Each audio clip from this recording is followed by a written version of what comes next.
Hello, and welcome to something a little bit different. Obviously, long-time viewers of the channel will know me mainly for Cardfight Vanguard content, but I've been known to dabble here and there into other card games and stuff. So, and in this piece of news I saw, and the moment I saw it, I was like, I kind of want to make a video about this, even if it does seem very spontaneous and out of nowhere. And I'm like, hey, who am I to ignore the urge to make a video about something? So, yeah, Pokemon Legends Arceus came out recently. Pretty fun game. I'm enjoying it a lot. I haven't finished it yet because I'm going very slowly and I haven't really been playing all that often, but I'm enjoying it a lot. I think it's one of my favorite Pokemon games just in general, honestly. And that's one of the reasons why I wanted to cover this piece of news. So we got some new cards from the new Japanese set, Battle Region. And obviously, you know, if you're familiar with Pokemon or even card games in general, you know that Japanese set will eventually be translated and made into an English set. Usually with Pokemon, that's combining two sets together. So basically, we're gonna get these cards in English eventually as well. And they're pretty much gonna be identical to how they were in the Japanese one. I don't really think Pokemon tends to change the cards all that much between localizations. So it's pretty safe to analyze the Japanese cards. We're just going to be looking at the starters for today. We'll see how this video does. If I'm feeling good about it, and if other people are feeling good about it, I might do follow-up videos where I talk about other cards from the set. But like I said, I saw this news and was like, I kind of want to make a video about this, so let's just go ahead and do it. We'll see how things turn out. So right now I'm looking at Hisuian Typhlosion V. It's a Psychic type with 210 HP and 2 moves. It's got a retreat cost of 2, a weakness to Dark, and a resistance of 30 HP to Fighting type, which is going to be very relevant a little later on, considering that Decidueye is a Fighting type in this set. So its first move is Singe, and it burns the opponent active Pokemon, doesn't do any damage, but also, you know, no energy. So that's actually pretty good, honestly, because of course it's just a V, so it's not like an evolved Pokemon. It's a basic, you can just throw it straight out, and you can just Singe them without wasting your energy. So that's actually not too bad. That's a pretty quick way of getting like damage on the field, without wasting resources, because obviously you want your energies to go to other Pokemon and that kind of thing. Although you're obviously going to want to put energies on this thing too. But you know, if you're bricking that badly, well, if you're bricking that badly, you're going to lose. But you know, you got options basically is all I'm trying to say. And that's an attack too, so that counts as an attack. It's not like an ability or anything. And then we have Chilling Fire, which is 2 Psychics, 1 Colorless. It does 120 damage. Choose a random card from your opponent's hand. Your opponent reveals that card and shuffles it into their deck. Ooh.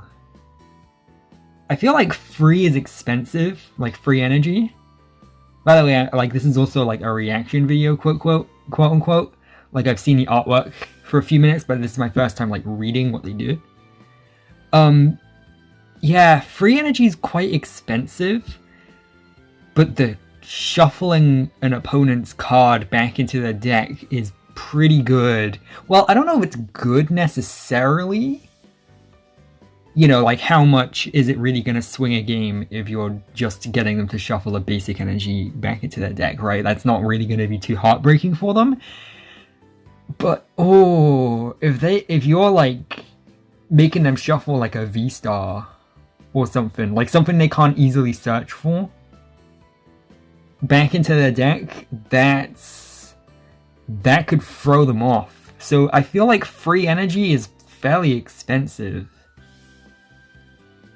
However, that could annoy your opponent to death, you know? Like, I don't know if it's gonna beat them, but it's gonna annoy them. And you know what? I quite like that because of it. And this is just the generic V. But that's the thing. I think you're not going to use this all that much, because by the time you get up to free energy, you're going to want to evolve it into the V-Star, right? I feel like... obviously, I don't have very much experience with the V-Stars specifically. but I do have experience with VMAXs and Vs and everything else. And I feel like with VMAXs, you wanted to kind of, like, by the time you had around 3 energies on your V, you kind of wanted to be evolving it around about then too. So I really like it. I just don't know how practical it is. It depends on what kind of combos you can get, but it's definitely a card with potential. I like it a lot. So moving on to the V-Star version of this card. So V-Stars do evolve from the V. Bear that in mind, just like VMAXs. And so what you've got here is you've got 2 Psychics and a Colorless. So same as the previous one's attack.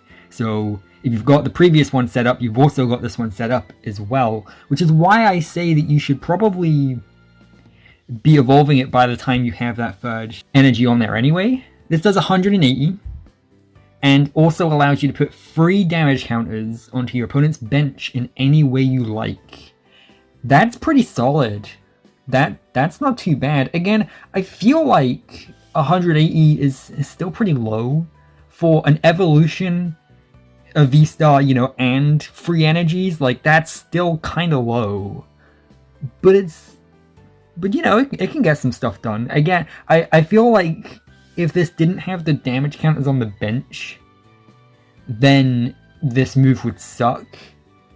But having the option to get rid of a particularly annoying Pokemon on your opponent's bench is definitely something that you can work with.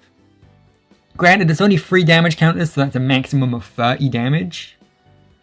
But at the same time, you know, when is your opponent going to retreat a Pokemon back to the bench? When it's already damaged. So that could work, you know? Or you can just slowly whittle away at your opponent's bench.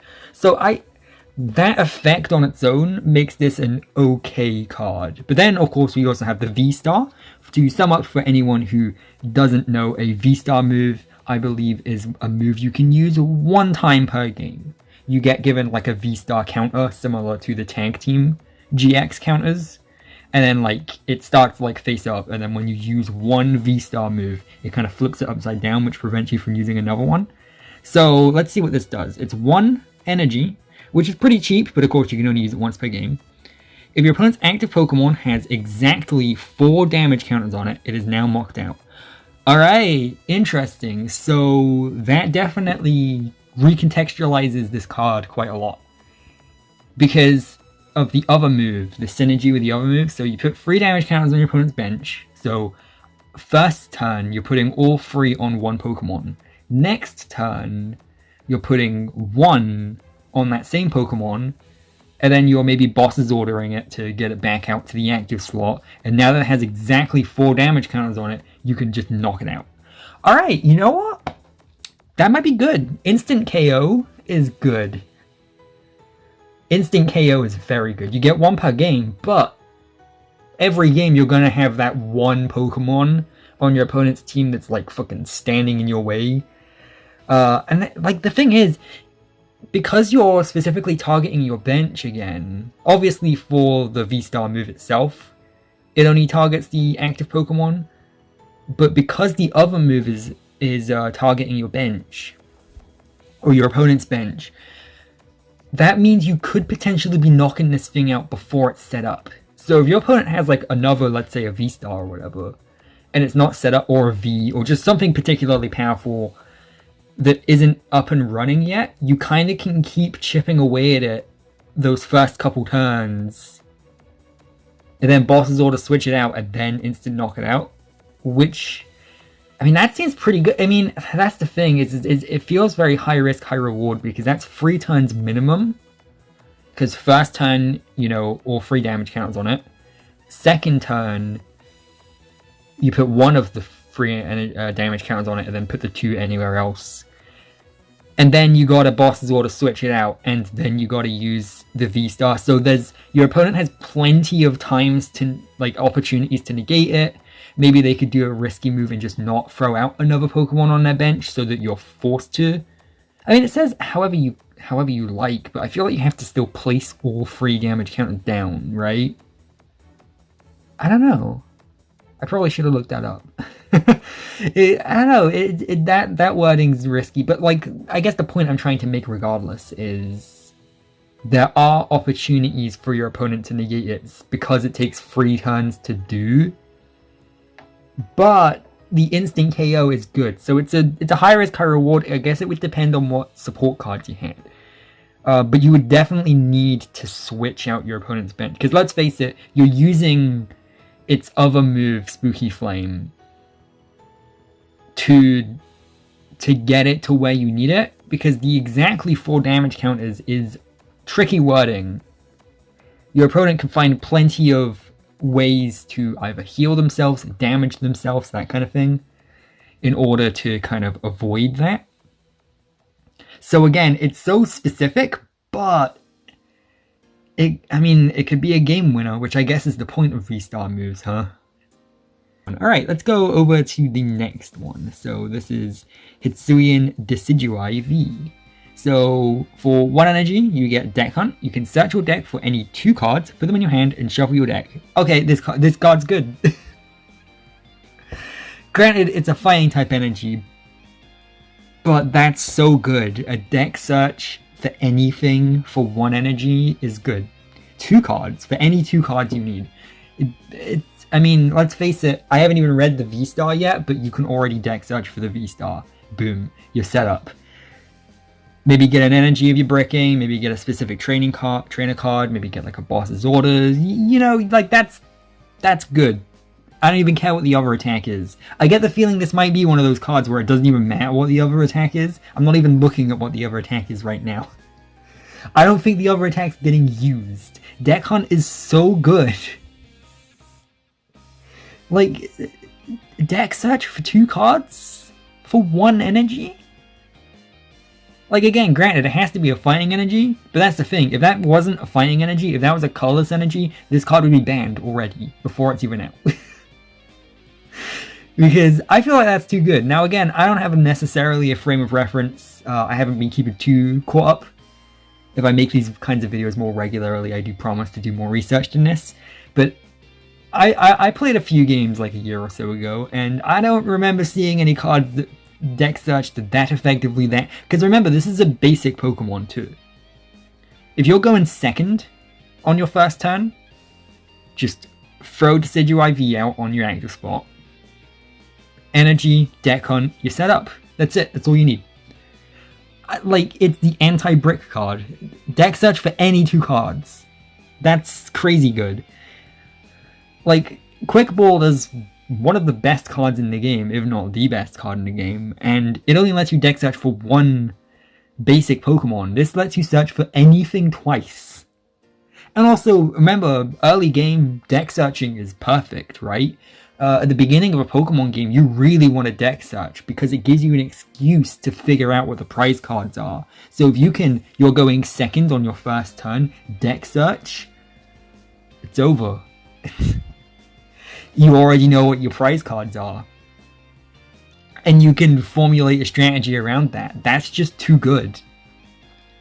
And also, you know, you're probably going to be running 4 Quick Balls on top of it too. So if you're running 4 copies of this and 4 Quick Balls, then you're setting up fast. Damn. Alright, let's actually look at the other ability. The other move, I should say, because abilities are a very different thing. So you got a fighting energy and 2 colorless. It's called Point Blank. It does 100 damage. This Pokemon's damage isn't affected by effects on your opponent's active Pokemon. Yeah, this one's not too great. I don't think this move is getting used that much. And of course, there's the 2 retreat, the double weakness to Psychic. So, you know, Typhlosion's gonna kick the shit out of this because of the type advantage. And again, this thing isn't all that powerful in terms of damage, but I don't even care. The deck search is so good. Plus that's 2, right? So you could balloon it easy. Yeah, that's a good point. Yeah, get it out, energy, search for what you want, and then balloon it out before your opponent gets a chance to whittle it down anyway. That's good. That might be, I don't want to say best card in the set, but like, deck search twice, I can't get over that. That's just genuinely like bafflingly good. Alright, let's move over to the V-Star now. So, Hisuian Decidueye VSTAR. Okay, so for the first move, the non-V-Star power, you have Somersault feathers, it does 160 plus damage for 1 fighting and 2 colorless. You may discard up to 3 cards from your hand. If you do, this attack does 30 more for each card discarded. Interesting. So now I'm trying to think about which cards benefit from being discarded. Because if you can use the V, if there are cards that benefit from being discarded, then you can use the V to search for those cards specifically and then evolve up and discard. At the very least, I don't think it's awful, because, okay, so quick math, that's 250, right? If you do the full 3 cards, that's not bad. Like, what was Typhlosion again? 180? Yeah, 250 is a lot better than 180, that's for sure. Yes, you have to discard. And usually I would say discarding 3 is a bit much. But you can't look a gift horse in the mouth, because if you've gotten the V-Star out, you've already had the V out for probably a couple times anyway, which means you've deck searched for 2 cards already. And that's a free deck search. Like, yes, you're losing out on attack that turn, sure, I get that, but you're not, like, discarding anything, so it kind of balances out in the end, right? You use the V to deck search for a lot of cards. And let's face it, there are plenty of cards in this game that give you draw power. There are so many cards in this game that let you draw that I don't even think the discarding 3 is all that bad. And again, 250, that's enough to knock out a V on average, right? Yeah, the other Vs in this set, like 210, 220, hovering around that, that's a 1-shot for a V, and that's a comfortable 2-shot for a V-Star. If you're 2-shotting a V-Star, then you don't even need to discard in the second turn. That's solid. And then that also applies to VMAXs as well, because VMAXs HP hover around 300-ish, I'd say. No, I think this is good. And then we haven't even looked at the V-Star power yet, and let's see. You may use this ability during your turn. Draw cards until you have 8 in hand. Okay, yeah, no, this card's good. Oh, whoa. So this is an ability, which means you can use it before you even attacked, right? And of course, yes, you can use it once per game, only once per game, because it's a V-Star move, sure. But draw until you have 8. Oh boy.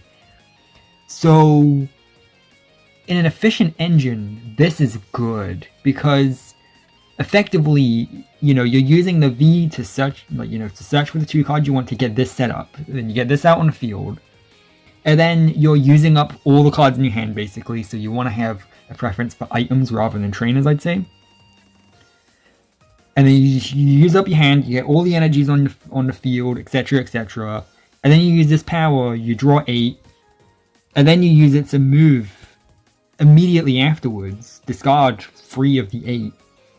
And then you're stuck with a 5-card hand, which is still not too bad, and doing 250 damage. This is a good card.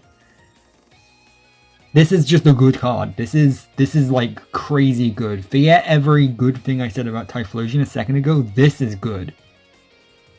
Wow. That is genuinely like really good.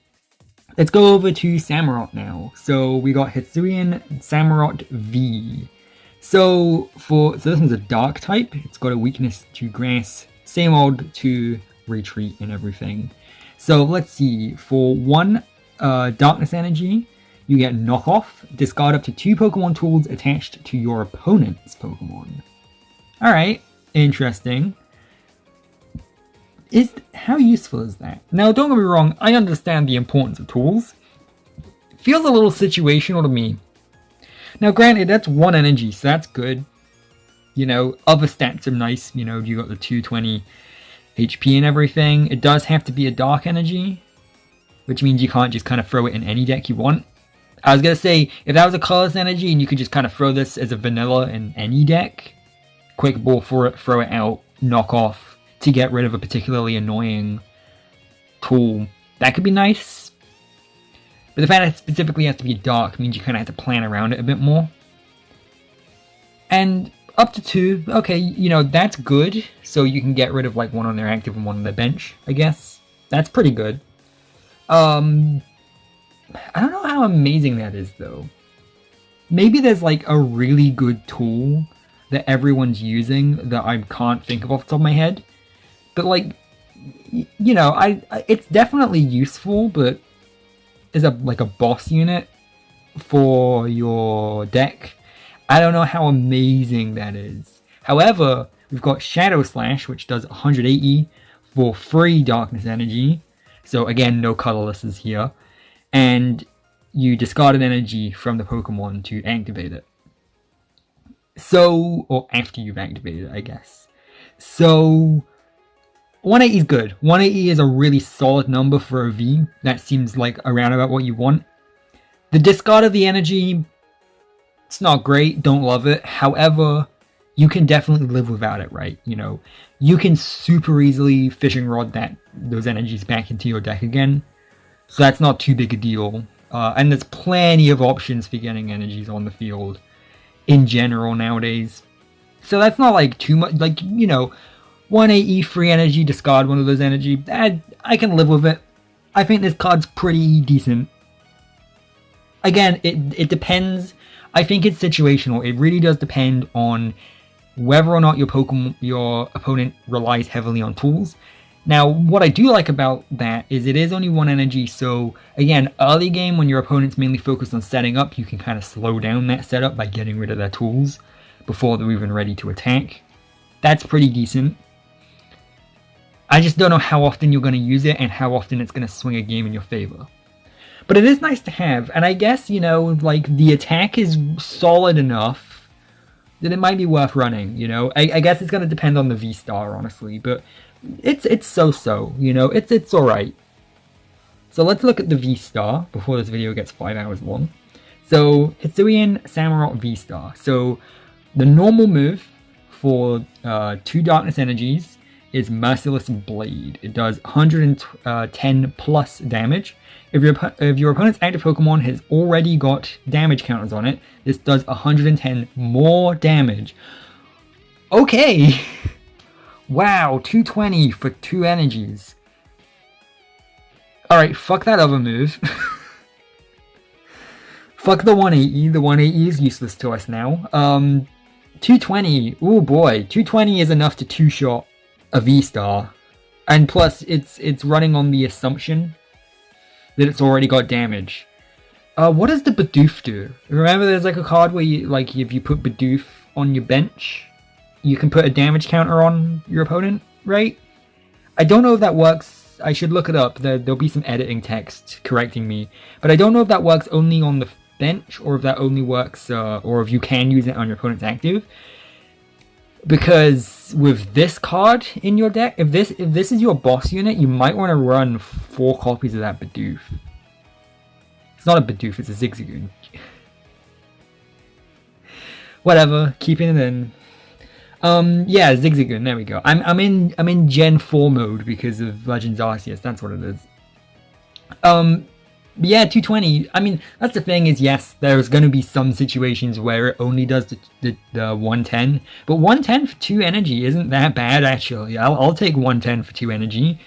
But that's the thing is, I feel like more often than not, you're getting the 220 instead of the 110, right?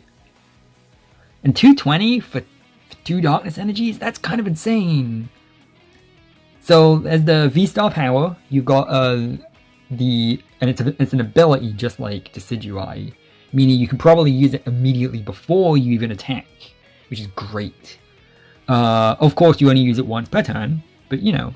So you may use this ability during your turn, put 4 damage counters on one of your opponent's Pokemon. Just like the Decidueye, you're using like the ability to kind of set up your move. I guess the Typhlosion has an element of that too, actually. But yeah, you're using the ability to put damage counters on your opponent's Pokemon. One of your opponent's Pokemon, can be any of them. Unfortunately, you can't spread them as you like. I'm pretty sure with Typhlosion, you can put them like wherever you want. Whereas with these, you kind of have to just pick one target and all 4 damage counters go on it. So now that we know you can do the 4E, let's see if you can one-shot anything with this, right? So you put it out in the field. We're assuming your opponent's active Pokemon is their boss unit, and it doesn't have any damage on it yet, right? So you use the ability once per game, put 4 damage counters on it, so that's 40 damage, and then you're immediately following that up with Merciless Blade to do another 220. That's 260. That's kind of rough, actually, because, again, a lot of VMAXs that I remember float around 300, so it's not going to one-shot a VMAX, which realistically what on this planet is going to one-shot a VMAX? Probably a lot of cards, but not this one. But even more kind of annoying is that even this card is sitting at 270. So what about the other ones? The other ones, yeah, 270 and 260. Oh, you can one-shot Typhlosion. In fact, Typhlosion already has a weakness to dark types anyway, so it doesn't matter. But you know, it's the thought that counts, right? I was gonna say that's the other thing is, I guess in a matchup between these 3 decks, this one kind of wins by default because it doesn't have a weakness to the others. Which, I mean, I don't know how often you're gonna be in a matchup between these 3 decks specifically. I don't think that's gonna be how the meta is gonna roll out. The meta, if you're lucky, will pick one of these decks, maybe 2 that they like. You're never gonna like be in a tournament setting where these 3 decks are the only ones getting used. Let's face that. So, you know, weakness is just gonna like take them with a grain of salt basically right now. Granted, there's the Zigzagoon, right? The Zigzagoon does 10, and this and Decidueye are sitting at 270. So if you Zigzagooned, added the 10, then you could get a 270 in there, not including weaknesses or resistance. So, you know, just saying, that could one-shot itself, which is pretty good. So those are the 6 new starter Pokemon, because, you know, you get 2 cards per one from the new Battle Region set in Japan. Obviously, we're gonna get these cards in English eventually, probably via a set that gets kind of fused. Like 2 Japanese sets get fused into one. That's generally the rule of thumb. Like I said, this video was kind of a bit more like off the cuff and not particularly researched, but I thought this was fun. If you guys like this, then let me know, and we'll see whether or not I want to do more of them. If I do, I will definitely do a bit more research into the recent meta and stuff, so I don't look quite as embarrassing by suggesting what are probably very outdated strategies and stuff. But, you know, we'll see. I had fun doing this though, so if you want to see more, be sure to like, comment on the video, and subscribe to let me know, because obviously that helps a lot. It goes a long way. And honestly, one of the reasons I wanted to do this video too was because these card reveals are going to be pretty exciting ones for people who play the video game, and getting as many people from playing the video games and collecting the cards into actually playing the card game as possible is definitely a goal I want the community to reach in general. I feel like not that many people who are into Pokemon cards actually play games with them.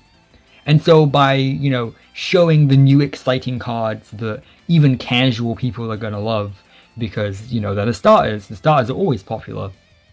And it's from the new game and everyone really loves this new game. So getting as many people like that interested in actually playing a game of the TCG definitely goes a long way too. So let me know what you thought, and remember, for every statement, there's an asterisk. See ya.